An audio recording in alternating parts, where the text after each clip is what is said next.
So much, Mr. Ambassador.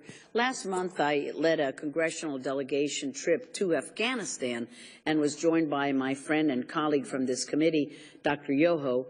And while obviously this hearing is on the future of U.S.-Pakistan relations, we all know that we can't really address the future of our bilateral relationship without also discussing Afghanistan.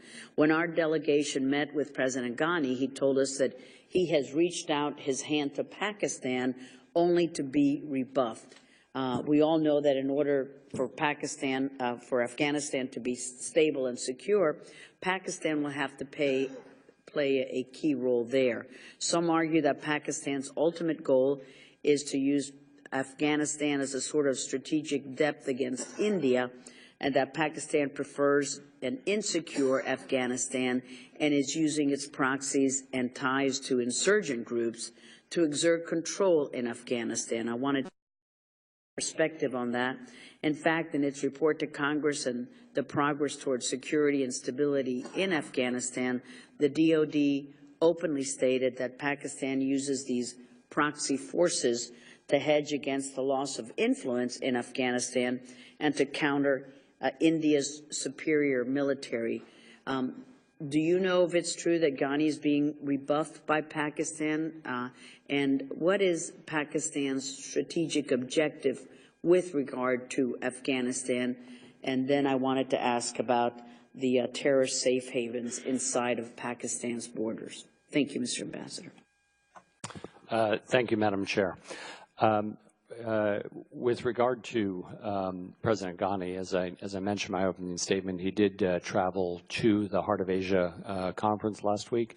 And of course, we have applauded President Ghani's outreach to Pakistan, which has been one of the notable characteristics of his time in office.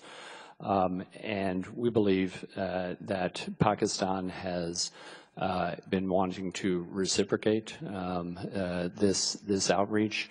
That Pakistan has taken several steps that are important in this regard. The first is that they hosted the Murray talks with the Taliban in July.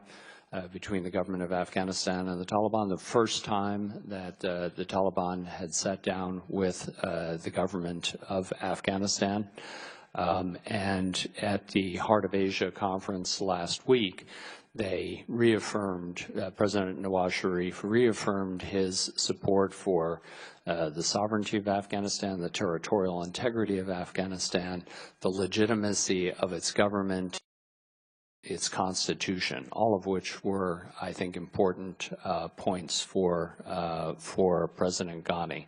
So we will continue to work with Pakistan to encourage them to bring the Taliban to the table to resume a peace and reconciliation process that is led by the Afghans and owned by the Afghans.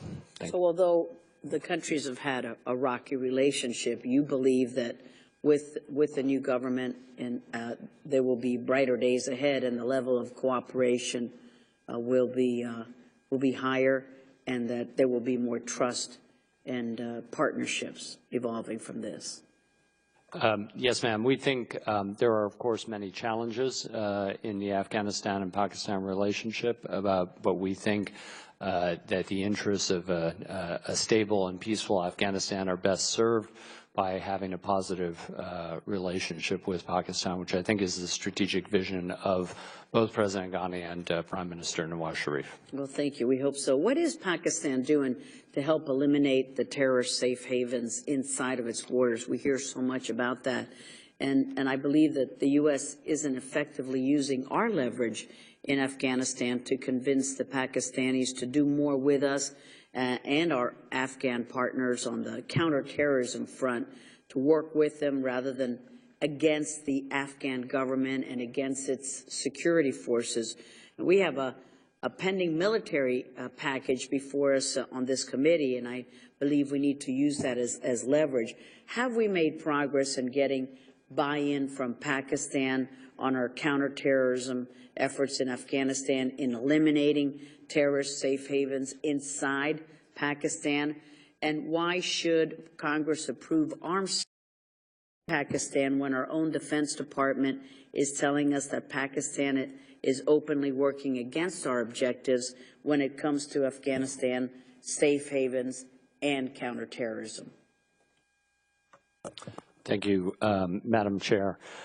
With regard to Pakistan's own counterterrorism operations, in June of 2014, Pakistan launched Operation Zarb-e-Azb against militant strongholds in North Waziristan tribal agency. This is something that the United States has wanted for a number of years because there were a number of groups located in North Waziristan, specifically in Miran Shah, that threatened U.S., Afghanistan, as well as others. During the course of this operation, over the course of more than a year and a half, the Pakistanis have lost nearly 500 troops. 488 it was just announced. At the same time, they have carried out counterterrorism operations throughout the settled areas of Pakistan, that is to say the non-tribal areas, the rest of Pakistan. And despite the terrible incident at the Peshawar Army School a year ago, there has been less blowback than might have been expected from the terrorists. As I said at the outset in my statement, most of the action has been.